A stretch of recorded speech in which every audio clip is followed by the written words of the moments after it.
So the very president whom Democrats could not trust to run for a second term is now making decisions for all of the United States and possibly ushering us into World War III by escalating the war between Ukraine and Russia.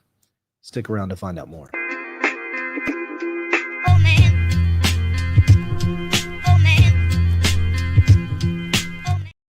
So this is an absolutely wild situation to wake up to now. We're seeing all in the news. People are talking about this situation where Trump allies are warning Biden is risking World War III by authorizing long-range missiles for Ukraine, the first time in this war.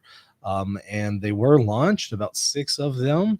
I believe Russia was able to thwart them off successfully, but still, this is not good because Russia is now saying that they are threatening nuclear warfare.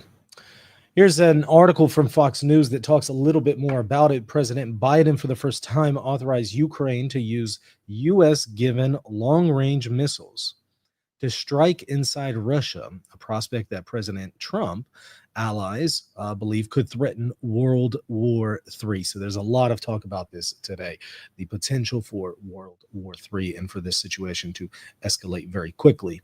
Ukraine can now target positions in the Kursk region where Russia has lined up some 50,000 troops, including 10,000 North Koreans. Senior U.S. officials have confirmed to Fox News. So this is a response to these troops, including 10,000 from North Korea, that Russia is assimilating here. There's another step up, or this is another step up the escalation ladder, and no one knows where this is going, Representative Mike Waltz has said. And also, it continues, no one anticipated that Joe Biden would escalate the war in Ukraine. And make no mistake about it, he is escalating it. And at the very end of his term, why do this now? You know, you didn't escalate it before. You do it right before you leave. During the transition period, he has escalated the situation, the war in Ukraine. This is as if he is launching a whole new war. Rick Grenell, Trump's former acting director of national intelligence, wrote on X. Everything has changed now. All previous calculations are null and void, and all for politics. The military industry complex seems to want to make sure they get World War III going before my father has a chance to create peace and save lives. Got to lock in those trillions. Life be damned, imbeciles. A quote from Donald Trump Jr., the president-elect's son, where he wrote this on X. Here you can see the U.S. Army Tactical Missile System fires a missile into the East Sea during a South Korean U.S. joint missile drill. So these are what they look like.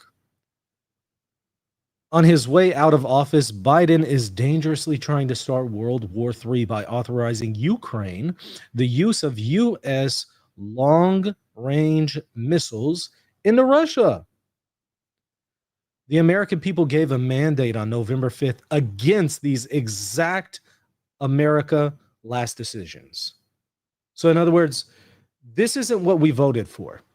We didn't vote for an escalation.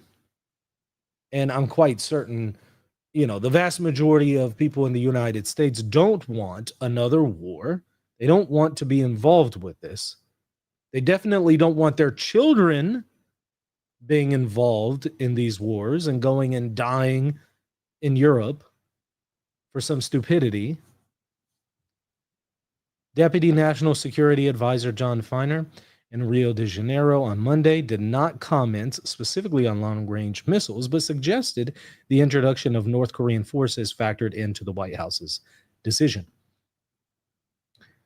The United States has been clear throughout this conflict that we will make our policy decisions based on the circumstances we identify on the battlefield, including in recent days and weeks, a significant Russian escalation that involves the deployment of a foreign country's forces on its own territory, Feiner said. Ukraine has pleaded for months with the Biden administration to be allowed to strike inside Russia, and hawkish members of Congress have issued similar demands. But Biden officials feared getting the U.S. further entrenched in the war. Certainly a legitimate fear and concern that they had.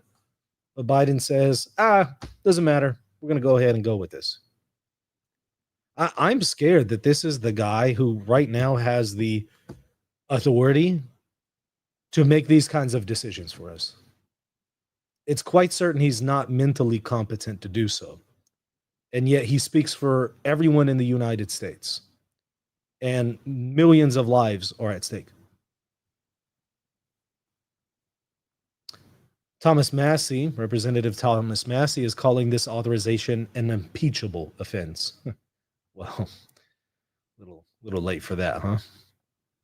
By authorizing long-range missiles to strike inside Russia, Biden is committing an unconstitutional act of war that endangers the lives of all U.S. citizens. This is an impeachable offense, but the reality is he's an emasculated puppet of a deep state, Massey wrote on X. I'm not sure that most would disagree with that. Ukrainian forces have been using drones for some deep strikes, but believe the U.S. made ATACMS, I'm not sure how to pronounce the acronym for these missiles, would be more effective. A surface-to-surface missile system fired from a mobile launcher vehicle can strike anywhere between 100 and 190 miles. Multiple sources that I've seen have emphasized that they have that range of up to 190.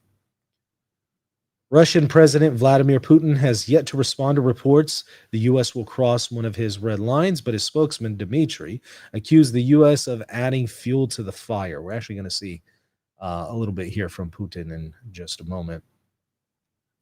This is a qualitatively new round of tension and a qualitatively new situation in terms of U.S. involvement in the conflict, Kremlin spokesman told journalists in a Monday briefing. It's clear that the outgoing administration in Washington intends to take steps they've said so, to continue to add fuel to the fire and to further provoke the level of tension. Ukraine has not yet used any of these long-range missiles in Russia, according to a senior defense official. A former Defense Intelligence Agency officer and author of Putin's playbook suggested the reports could be a trial balloon to disrupt Trump. And Biden may not have formally authorized these strikes yet. Well, he has. Biden knows the danger of dragging the U.S. into conflict with Russia, she said, but if the reports are true, then what it means to Putin is that he has been correct all along in thinking that the U.S. is serious about destroying Russia using Ukraine, and he was correct all along to devise a plan to defeat the U.S. if necessary with kinetic means. Again, I don't think that Biden's actions here speaks for the vast majority of Americans, and certainly not those who voted for Trump, because they voted specifically against this kind of stuff. It will mean when Trump comes, Putin does not trust the U.S. He'll likely just proceed to destroy Ukraine. This is why he is not in a rush to negotiate, because he thinks that he can do it, because Russia has Ukraine outgunned and outmanned. And yet, this thing is still being dragged along. Trump has insisted he could bring a quick end to the war. He says he can have it solved within 24 hours. I've seen videos of him just very emphatically saying, I'll have it handled in a day. Well, we can't even get there yet before Biden escalates the situation. He's going to pretend that he's interested in negotiations and drag it on, and, trying to get the best deal possible. In the meantime, he's going to proceed with destroying Ukraine. Other congressional hawks welcomed the reported lift on restrictions, but said it had taken too long. Ridiculous. Putin has previously said that giving Ukraine the green light on missile use would effectively mean that the U.S. and NATO are in the war. Flight assignments for these missile systems can, in fact, only be entered by military personnel from NATO countries. Ukrainian servicemen cannot do this, and therefore, it is not a question of allowing the Ukrainian regime to strike Russia with these weapons or not, because that's the way it's been phrased and couched, even today in the news. It's a question of making a decision whether NATO countries directly participate in the military conflict or not, Putin said in September. Well, seems that we're now involved directly. Now, Putin is responding with threats of nuclear war. Putin signs revised doctrine lowering threshold for nuclear response if Russia is attacked, and it now has been. Putin signed a revised nuclear doctrine on Tuesday, stating that any attack on Russia supported by a country with nuclear power could be grounds for a nuclear response. And that was anticipation of this. Putin signed the new policy on the 1,000th day of the war with Ukraine and the day after President Biden authorized Ukraine to use U.S.-supplied long-range missiles to strike inside Russia. The doctrine also states that Russia could respond to aggression against its ally Belarus with nuclear weapons. When asked if the updated doctrine comes in response to Biden's decision to ease restrictions on how Ukraine can strike Russia, Kremlin spokesman Dmitry told the Associated Press that the doctrine was published in a timely manner. In other words, yeah. Peskov also said Putin told the government to update it earlier this year so that it's in line with current situation. The Russian president led a meeting in September to discuss these proposed revisions to the doctrine. Revealed in September, the doctrine now officially states that an attack on Russia by a non-nuclear power, like Ukraine, with the participation or support of a nuclear power, the United States, will be seen as a joint attack on the Russian Federation. It also contains a broader range of conditions that would trigger the use of nuclear weapons. There's the key. Noting that they could be used in response to an air attack involving ballistic or cruise missiles, aircraft, drones, and other flying vehicles.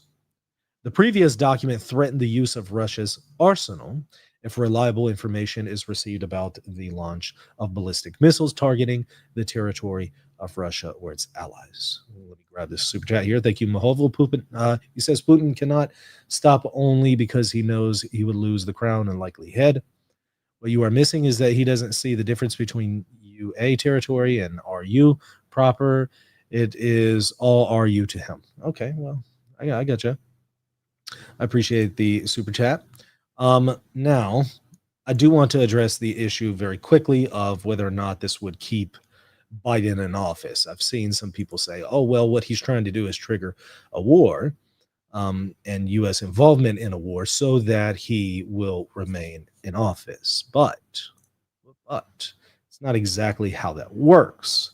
Pulled up this article that you might find helpful. Can a president stay in office past the end of his or her term in the event of a war? Article 2 of the Constitution defines a presidential term as 4 years and literally not a minute more. The 20th Amendment specifies the transition time and date as noon on January 20th. Federal law detailing presidential war powers does not discuss term extensions in the case of war. No emergency power statutes appear to allude to the possibility. There's no precedent for an extension of a term. Previous states of war have not disrupted the 4-year election cycle. The election of 1864 was held during the Civil War, re-electing Lincoln in a landslide. In 1940, after World War II had broken out before the U.S. had entered it, Roosevelt won a 3rd term, and in 1944, as the Allies were advancing towards Germany, a 4th term. But in 1951, the 22nd Amendment limited presidents to 2 terms. So that's why he had 4 terms, and we don't have that anymore. So it does not appear that there's any precedent for this or that the U.S. Constitution would allow Biden to somehow remain in office. So that is not a fear that one should have.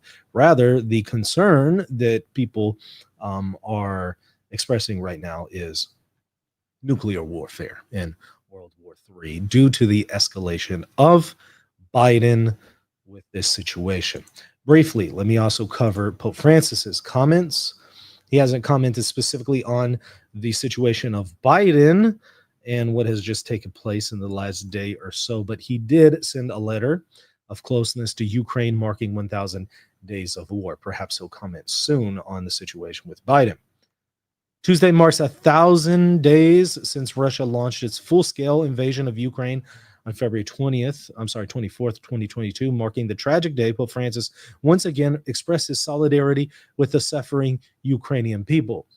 In a letter addressed to the Apostolic Nuncio, Kulbokas, the Pope acknowledged the extent of the suffering Ukrainians are enduring. He says, "I'm well aware that no human words can protect their lives from daily bombings, console those mourning their dead, heal the wounded, bring children back home, free prisoners, or restore justice and peace." But he added, it is the very word peace that he prays for one day will resonate once more in the homes, families, and streets of Ukraine. Vatican News notes, in his letter to his representative in the country, Pope Francis also recalled the daily national minute of silence observed by Ukrainians each morning at 9 a.m. to honor all the victims of war. With these people in mind, the Pope invoked the words of Psalm 121, writing, "My help comes from the Lord who made heaven and earth." This unity in prayer, the Pope stresses, a powerful reminder that divine help comes even in the darkest of times. He says, quote, "May the Lord comfort our hearts and strengthen the hope that, while gathering every tear shed and holding all accountable, he remains close to us even when human efforts seem fruitless and actions inadequate." And then he has a plea for peace. Throughout his pontificate, Pope Francis has been a tireless advocate for peace worldwide, and he has often called for prayers for peace in what he describes as, quote, martyred Ukraine, end quote. In his letter to the Archbishop, the Pope renewed this prayer and asked that hearts be converted to foster dialogue and harmony. He stressed that the words he is addressing to the Nuncio and with him the people of Ukraine are not merely words of solidarity, but a deeply rooted plea for divine intervention. He says, only God is the source of life, hope, and wisdom. And then he imparts a blessing on the Ukrainians. He says, I bless the entire Ukrainian people, expressing trust that God will have the final word on this immense tragedy. Okay, so that's what Pope Francis has said so far on the 1,000 days of war. Don't know if he's going to comment on the situation with the escalation triggered by Biden here. Maybe he will. We'll give it a few days, and if he does, I'll certainly bring that to your attention. It would be interesting to hear his take on the matter. Well, anyways, I hope this helps get you up to speed on what's going on. Certainly pray for peace, direction in this situation, that this will no longer continue to escalate, but that we will have peace everywhere. Because, again, I think the vast majority of people want peace. We don't want war. Everybody hit that like button, hit the subscribe button. See y'all pretty soon for another show. Okay, God bless. Hey, thank you so much for watching. I hope you enjoyed the content. Don't forget to hit the subscribe button, the like button, and if you want to support the channel, visit patreon.com/Reason and Theology.